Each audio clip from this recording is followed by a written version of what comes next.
let's start with just the pre-season stuff. How you felt in the pre-season? How's it been going? Yeah, it was good. Obviously, pre-Chrissy was pretty tough.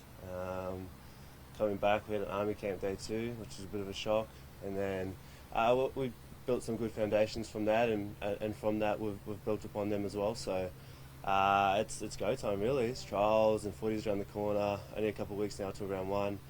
The excitement's definitely building. The hard work's been done. So it's a really exciting time of the year. How did you spend your off season? I got away. Went on a couple of trips. Went back to New Zealand, which was really good, and then kind of just stayed around here and just trained and just sort of was down the beach most days. But refreshed and then got back into it. Mate, it's been a long time since you've played 5'8". How are you feeling about it? And has it been throughout the off season gelling with Jacko? I've enjoyed the challenge, to be honest. That was the exciting part of coming back. I knew I'd be doing reps at 5'8". And Jacko's been good for me. He's such a loud, vocal, controlling half that it sort of allows me to play free. And although we haven't played a game together, we've trained a fair bit. And I'm excited to build that combination. I think he's perfect for what this team needs. And I'm, like I said, just excited for that combination to build. How do you feel about that transition? Obviously, like defending in the middle, you're going to be making a lot more tackles, and I suppose building any new combination is going to take time. It definitely is. I think with even my position change, I think obviously I want to hit the ground running and be the best that I can be, but it's going to take time. I'm going to learn different things throughout the process. When I was at the fullback, I still felt like I was learning different things. So I'm excited. It's a challenge for me. It's an opportunity for me to grow as a player, and that's what I'm excited about. Can you tell us about how that decision comes about to move you? Was that something that you were keen to do?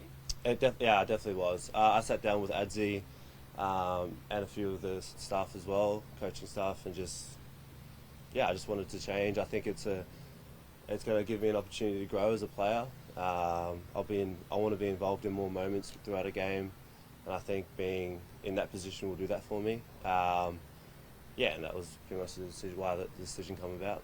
You've been here a couple of years now, and we know what Newcastle is like as a rugby league town and how much they demand success. Do you feel any pressure? Definitely not. It's an honour to be a part of this team. I know how much the town, the community, they care. They genuinely care about the club, the town, like I said, the community. So it's important that they know that we care as well. Like we're training and playing. I know our performances at times don't show that, but I mean, like we definitely care about the success of this club, and I get to be at the front of that. Obviously, the elephant in the room 6 months ago, as the captain of this club, what have you learnt from that night? Oh, lots of lessons. A lot of self-reflecting over the off-season, going away, seeing family. It was a period that I'll look back on, and I think hopefully down the track, and even now, it's probably one of the most pivotal moments in my life. I've learned a lot from that. I learned a lot from that time. Looking forward to this season, I've put things in place now that'll help me be a better person, and then hopefully be a better leader as well. Can you tell us what you were doing inside that toilet cubicle? I was sick. So I mean, the process of the whole integrity unit going through what they went through, and being through that, being in my concussion at that time, not being able to play and show everyone that I do care about the club, was tough for me. Like I said, I've reflected upon my responsibilities as a leader. I've learned so much from that time, and looking forward in 2023, I just want to set new standards, be a better leader for this team and for the boys that I'm playing with. When you talk about the mistake, what was the mistake? Putting myself in that position, and I think I shouldn't have been out or anything like that in the first place. I do support the boys, and they know that. They know how much I support them at all times. I guess I was in the wrong there. You had several concussions. Had the medical teams had a conversation with you? Had they given you any advice or recommendations about having alcohol after your concussions? To be honest, I didn't know the effects that alcohol can have on a concussion, no. Obviously it's not great for a concussion, and it was like I said, I've learned a lot from that time. At that point of time, no. Do you think that's a problem that perhaps you weren't given the support that you needed from the NRL and the medical teams about what you should have been doing after concussion and what what's actually the best thing for your brain to recover? I think concussions are still like, it's not a foreign part of the game, but there's so much stuff about concussions that I think people don't know. I look back on that time and during that period when I was going through the concussions, and yeah, like they do have an effect on you. And I mean, yeah, I guess moving forward, like I said, there's been lots of lessons learned, and that's probably one of them. I think hopefully I don't have any next year, and fingers crossed that there's not many that come up in the game, because unfortunately it's a terrible part of the sport we play. But yeah, moving forward, if I am to have one, or if anyone in the game's to have one, I think probably being more aware of the procedure or process that happens afterwards is only going to be beneficial, yeah. Yeah, I mean, experts are saying 3 to 6 months, maybe even 12 months off alcohol, give your brain the best chance to recover from it. Is that something you're now being told? I've recovered. I think I've recovered quite well. I haven't really had to think about the concussion, to be honest. I've gone through the pre-season, obviously done all the contact and everything, and my head feels safe. I feel in a really comfortable spot. I feel like that's behind me, or hopefully. I hope that I don't get another one, but yeah, I haven't really thought about the concussion a lot. I think I want to put that in the past. It's a part of last year that hurt me a lot, and it's something that I can't control as well. I can't control having a concussion, and I definitely don't go into games wanting it. So it's in the past. Moving forward, if I am to have one, then I'll go through the necessary process again. Kalyn, you go back to that couple of years ago when Brownie got axed and the milkshake comment, and how you are now. Like, it's obvious how much you've grown, and like becoming a leader isn't something that necessarily happens overnight. So I just wonder how you view that journey into, standing here today as the captain of this club, and it hasn't always been an easy path for you. Yeah, that comment. I think I was just a kid back then. My demeanour and I guess the way I am, I'm pretty light-hearted.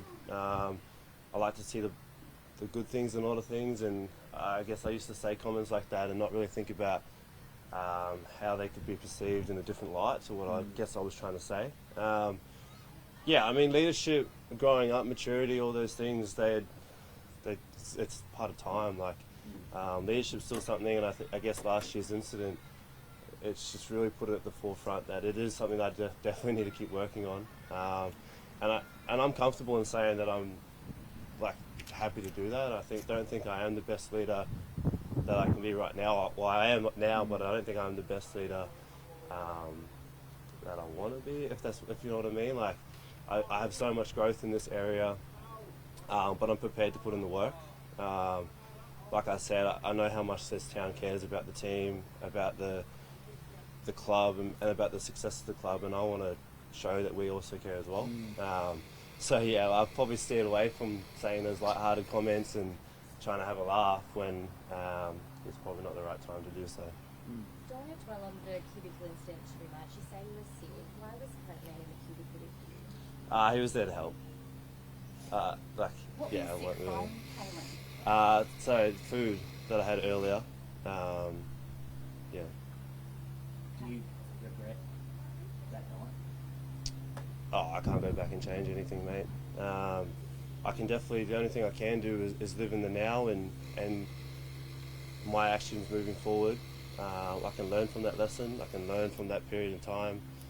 I can't change it. There's a lot of things in the past that you can't change, and it's about how you react, how you respond, and I've reflected. I definitely have. I didn't go away from that incident and not take any lessons out of it. I want to be the best leader that I can be, and that's about being the best person I can be as well. It seems, just one more thing on that, part of the issue for Knights fans, I think, was that your teammates were playing in Brisbane that night. And so there was that thought that, well, while they're playing and I think losing, you were out, having a good time, or, you were drinking, and you were the captain. So Yeah. that really, I think, tugged at the heartstrings for Knights fans that you weren't there, but also that you were out partying. Yeah, like I said before, I always support the boys. I always support my teammates, and they know how much I support them at all times. again, it probably goes back to I know how much the team cares. I mean, the town cares and how much the team cares as well. And yeah, I can see the frustration from the fans, but I just want them to know how much I do care. And my teammates know that. But yeah. What's success this year, Caleb? Top 8. There's a lot of things that in and around the club, we want to get right, and personally myself as well. But yeah, I think if you were to measure it or put a metric on it, I think top 8. But I mean, there's a lot of other things that we can do to do that. When you're at fullback, you're a bit of a target, and I guess the change to 5'8" might make things a bit better for you. Hopefully. I'm not really too sure. I mean, I haven't been on the field as a 5'8" yet. I guess when you are a fullback, you take certain carries where it's just you and you're alone. I guess at 5'8", I won't be doing something similar to that, but yeah, I don't mind if I am a target or not. And you will leave the fullback position vacant. I believe it's Miller that's moving into that position. Are you working with him to help him into that position? How confident are you in his skills? Yeah, he's actually been really good to have around the club. You can tell that he's been in a professional environment for X amount of years. Just his talk, his general awareness of rugby league as well. I've had little conversations. I think for me, even throughout the preseason, I was always watching the fullbacks because I have played fullback for the last 5 years and so on. So I was always sort of seeing what they were doing and not what other halves were doing. But we've had good conversations. He's pretty aware of the game plan and how we want to play, and I think he'll fit that model on the field and off the field as well. He's such a good bloke. His family seems to be settled in. He gets around the boys quite well, so yeah, he's good to have around. Mate, will Jacko sort of be the game manager and you can sort of play what you see a little bit? Is that kind of a loose idea of how things might work with you too? Yeah, loosely. I want to be able to slowly learn game management and sort of be able to complement him in that way. But definitely his experience, he's played footy in that position for so long, and he is that voice. Like I said before, it sort of helps me play freely. But yeah, I mean, as much as I can help him, as much as he can help me as well. How far away are you from 80 minutes, mate? I've ticked all the boxes in terms of my calf. I'm feeling pretty good. I mean, 80 minutes really is round 1 for me, definitely. Just see what Adzi wants to do this weekend with me. So you might feature this weekend? Yeah, it might. Yeah, it'll depend on what Adzi wants to do. Thanks, folks. Cheers.